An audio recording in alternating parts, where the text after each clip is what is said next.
শেরপুর ময়মনসিংহ সীমান্ত এলাকায় বিশেষ অভিযান চালিয়ে বিপুল পরিমাণ ভারতীয় পণ্য ও মাদক জব্দ করেছে বাংলাদেশ বর্ডার গার্ড বিজিবি। এ সময় এক ব্যক্তিকে আটক করা হয়েছে।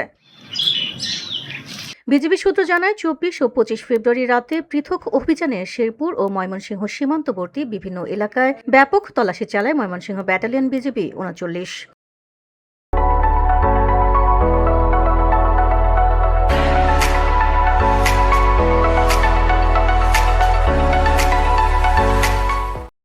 অভিযান চলাকালে শেরপুরের ঝিনাইগাতী উপজেলার গোমরা রাবার বাগান, নালিতাবাড়ি, পানিহাতা ও শালবাগান, কোচপাড়া এবং ময়মনসিংহের হালুয়াঘাট উপজেলার শিমুলকুচি এলাকায় অভিযান পরিচালনা করা হয়।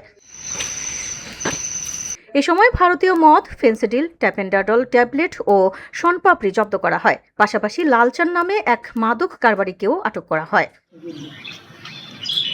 উদ্ধারকৃত ভারতীয় পণ্য ও মাদকের আনুমানিক বাজার মূল্য প্রায় ৯,১০,৭৫০ টাকা বলে জানিয়েছে বিজিবি।